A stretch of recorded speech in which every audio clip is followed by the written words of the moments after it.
Russia and Ukraine are locked in a war of propaganda.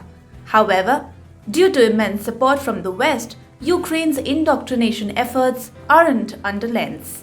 Experts have constantly claimed that Russian President Vladimir Putin's invasion of Ukraine was a grand strategic error. Many countries have feared what actions Putin may take to preserve his power.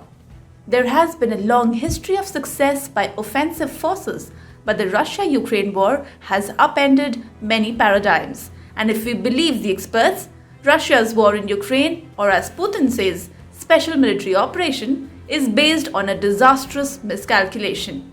So what has the world learned from the 11-month-long war?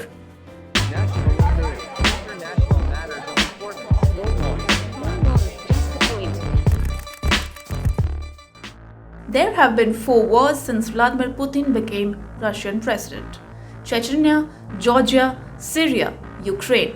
But the war in Ukraine has shattered many illusions about how the world and war function now. The Ukraine war is by almost every measure the largest interstate conflict since the Korean War. However, Putin's war against Ukraine, or to be specific, against the West, has taught one major lesson to the world. One must have massive stockpiles of artillery shells and missiles.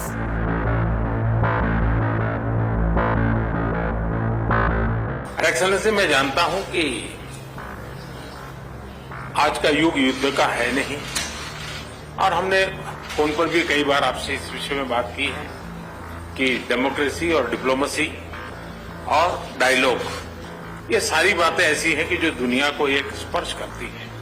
आने वाले दिनों में शांति के रास्ते पर हम कैसे बढ़ सके, उसके विषय में जरूर आज हमें चर्चा करने का मौका मिलेगा। आपका व्यू पॉइंट समझने का मुझे भी एक अवसर मिलेगा। As per defense experts, big wars are back. The Indian Prime Minister repeatedly emphasized on the fact that this is not an era of war, but believe it or not, the Russia-Ukraine war has firmly proved that unfortunately this has been an era of war. From cyber attacks to attack on power stations, war has turned high-tech in the great power game struggle.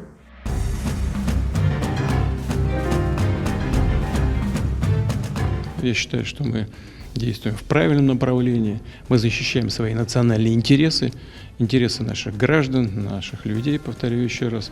И другого выбора, кроме как защита наших граждан, у нас просто нет. This is the first and most important lesson of the Ukraine conflict, one that leaders and people around the world must acknowledge and prepare for. Russia invaded Ukraine in 2014 after having committed to be a guarantor of its sovereignty and territorial integrity under the Budapest Memorandum.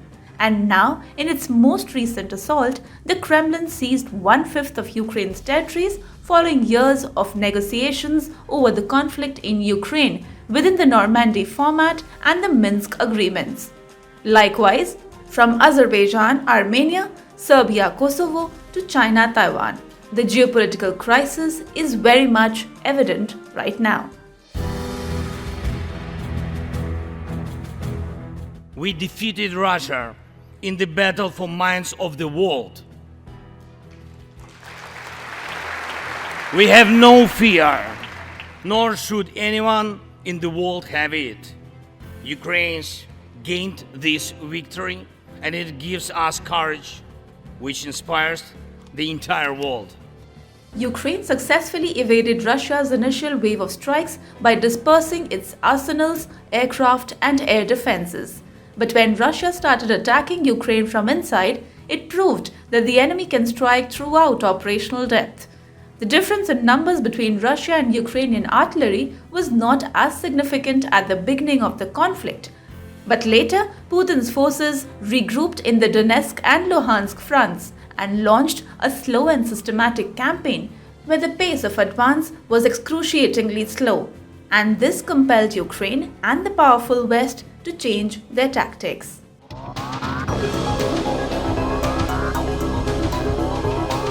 Officials in Kiev have expressed fears that the specter of war fatigue could erode the West's resolve to help the country push back Moscow's aggression.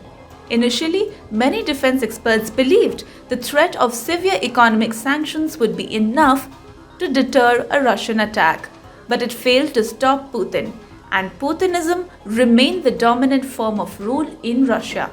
Along with that, Russia's strategic partners, India and China, snubbed the West and proved that they are not just a camp follower of the US.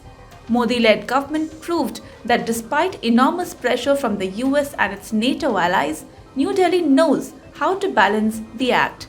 And EAM Jaishankar firmly emphasized that India was not sitting on the fence but was rather entitled to have its own opinions.